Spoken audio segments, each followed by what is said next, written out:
No processo de formação do pão temos três etapas, sendo elas a formação da massa, constituída por água, sal, fermento padeiro e farinha.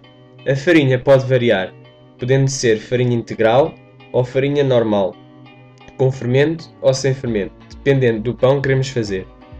Depois de feita a massa, passamos à segunda fase, que passa por amassar a massa do pão, até se obter uma forma de uma bola achatada. Depois de amassada, deixa-se repousar numa tigela durante 1 hora para que esta cresça. O crescimento da massa deve-se ao processo chamado de glicólise, que faz parte da fermentação alcoólica. A fermentação realizada pelas levaduras é um processo que está na base de produção e transformação de diversos produtos alimentares como o pão. Esta compreende duas etapas, a glicólise e a redução do piruvato. Durante a glicólise, para que se inicie a degradação da glicose, que é uma molécula quimicamente inerte, é necessário ativá-la fornecendo duas moléculas de ATP. Esta fase é chamada fase de ativação. Depois, segue-se a fase de rendimento, em que acontece um conjunto de reações que levam à degradação das duas moléculas de aldeído fosfoglicérico até ácido pirúvico, com formação de duas moléculas de NADH e 4 de ATP. No final da glicólise, resultam duas moléculas de NADH, duas moléculas de ácido pirúvico e duas moléculas de ATP. Depois do crescimento da massa, volta-se a amassar, colocando farinha na travessa para que o pão não se pegue. Para que ocorra a segunda etapa da fermentação, a redução do piruvato, é necessário meter o pão no forno a cozer durante 1 hora, para que o dióxido de carbono seja libertado e o pão assim cresça. A redução de piruvato é um conjunto de reações que conduzem à formação do produto final da fermentação. Em condições de anaerobiose, faz pela ação do NADH, formado durante a glicólise. No caso da fermentação alcoólica, o piruvato é descarboxilado, ou seja, é removido uma molécula de CO2, originando aldeído acético. Este composto é então reduzido pelo NADH, formando-se etanol. Como podemos ver, depois de cozido, o pão apresenta pequenos furinhos que são resultantes da libertação do dióxido de carbono.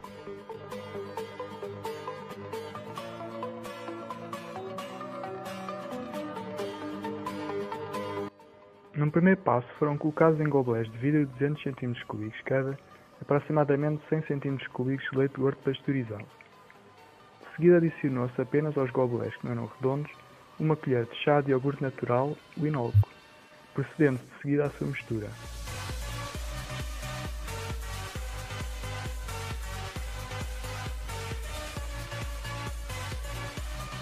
Após este passo, mediu-se o pH dos frascos que continham o iogurte e dos quais não tinham, e verificou-se que o seu pH era igual e de valor certo.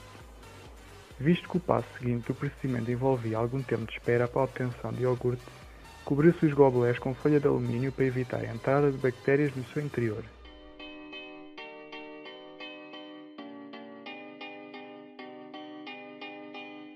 One week later. Após uma semana de repouso a temperaturas diferentes, ocorreu fermentação em alguns dos frascos. Os frascos que permaneceram no frio apresentavam uma consistência líquida, não sofrendo grandes alterações. Já os frascos que permaneceram no calor apresentavam uma consistência sólida semelhante à do iogurte. Os restantes gobelés que permaneceram à temperatura ambiente apresentavam uma consistência alternada entre líquida e sólida.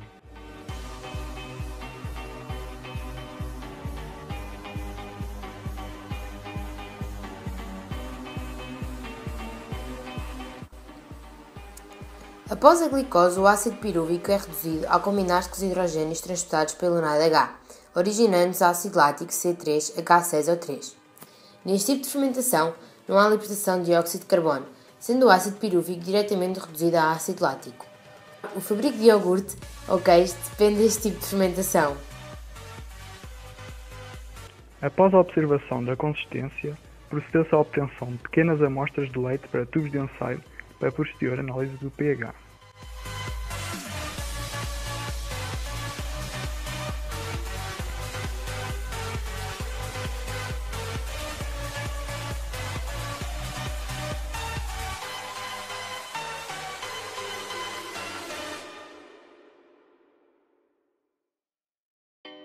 Adicionou-se cerca de 2 a 3 gotas de indicador de pH a cada goblet e verificou-se a variação do seu pH.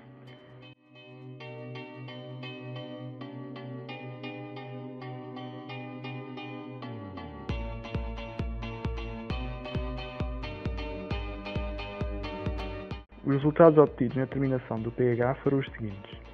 No gobelé com inóculo e a temperatura baixa, pH 6. No gobelé com inóculo a temperatura ambiente, pH 4.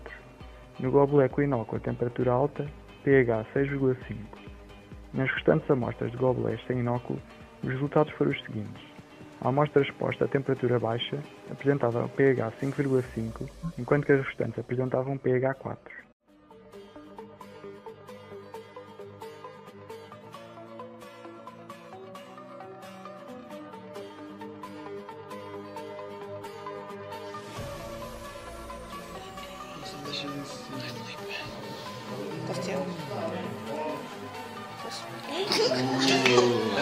Filmado em ação, Filipe.